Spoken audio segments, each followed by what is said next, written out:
Adventist educational reformers Magin and Sutherland, who transferred today's Andrews University from Battle Creek to Berrien Springs, decided to build an educational institution entirely based on the counsels of Sister White, co-founder and prophetess of the Seventh-day Adventist Church.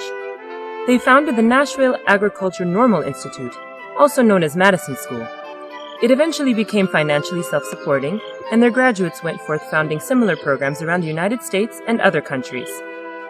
Although the founders wanted the school to support the church, yet be legally independent from the church, it was urged by Sister White that they must not disconnect entirely from those who would be blessed in cooperating with them. She declared that many in the North needed the presentation of conditions and necessities in the South, and many also needed the blessing that would come in responding to such appeals. An Association of Adventist Self-Supporting Institutions, ASI, was formed to support and encourage such ministries. This is now done by OCI, Outpost Centers International. In the spring of 2005, a young Honduran completed a missionary training course at the European Bible School in Norway, and felt compelled to start a similar holistic project in his country for the advancement of the gospel through medical missionary work.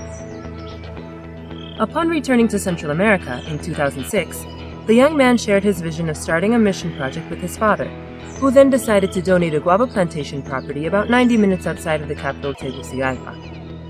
The closest town, about a 15-minute walk from the mission station, is El Ciatal, with a population of 6,000, where there was no Adventist presence before the ministry came to the village. The evangelistic effort started with the construction of a small chapel on what is now the campus of IBC by Lorebrook Academy of Tennessee, USA. With the help of a Bible worker and with the powerful evangelistic seminar that brought 7 members into the little chapel, the El Ciatal Seventh-day Adventist Church began its work for God's kingdom. Since the beginning of 2010, the Panteras Pathfinder Club has provided an attractive program for children between the ages of 10 and 15. Educational centers for the training of medical missionaries are few and far between, so the Lord thought fit to bring another much-needed mission school into existence for the Spanish-speaking world, the Instituto Bíblico Centroamericano, which translates into the Central American Bible School. With the support of LIGHT, Lay Institute of Global Health Training, IBC held a 1-month course for 17 international students in the summer of 2008. This was expanded into a 1-year program which began in February of 2009 to equip the members of the Adventist Church to carry out effective missionary work. Since then, the growing number of students and the support of various mission trips have testified of the blessings of God toward Vida Internacional. Occasionally, Vida offers smaller light courses with a duration of some weeks, as well as health expositions held in public grounds. As the mission team of Vida Internacional first began to grow, they were led to pray that God would show them how to expand their business revenue with agriculture, enabling them to financially support the entire project.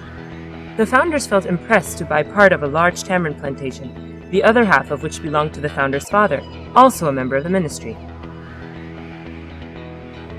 Located 30 minutes from the Instituto Bíblico Centroamericano near the town of Talanga, the tamarind plantation is Vida Internacional's largest fruit plantation and contains about 1,600 tamarind trees.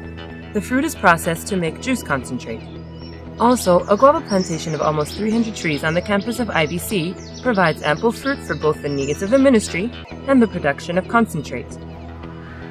While Vida Internacional began praying for an opportunity to open a bilingual school, around the same time, Vida received a donation toward a purchase of a property. Recently, Vida acquired the adjacent piece of land which almost doubled its property. In addition, God has provided a qualified teacher to start the project. In February 2011, Campos Blancos began its activities, offering bilingual education to those who would normally not be able to afford such a luxury. Inspired by the life of Enoch, outpost to city ministries like this and the Madison School are designed to be located on the country and, from there, operate city missions. They promote a challenging, vigorous, and abundant lifestyle. Fostering cooperation between conferences and lay workers, they offer key activities for nurturing spiritual growth and even provide a refuge during the final days of Earth's history. Ellen White states, self-supporting missionaries are often very successful. Beginning in a small, humble way, their work enlarges as they move forward under the guidance of the Spirit of God. God has not called ministers only, I'm talking about pastors, to be his full-time workers. Every Seventh-day Adventist church member is called to be part of his kingdom of priests. That means you and I are to work for him. Now, self-supporting ministries has been called into existence by the Lord so that they can be like an arm to help move the work forward in its right direction. Church members working under the umbrella of agencies like OCI and ASI are doing wonders, not only here in Honduras, but in many nations. These ministries have a very special assignment to help the church fulfill its calling to preach the gospel in all the world. One of these self-supporting ministries that has been a great help to a church in Honduras is Vida International. They have been training members as full-time missionaries. There's a quote I'd like to paraphrase. It says, "The work of God on this earth will never be finished until men and women who comprise the membership of our church rally to the work and unite their efforts with our ministers and officers." Brothers and sisters, Jesus is anxious to return.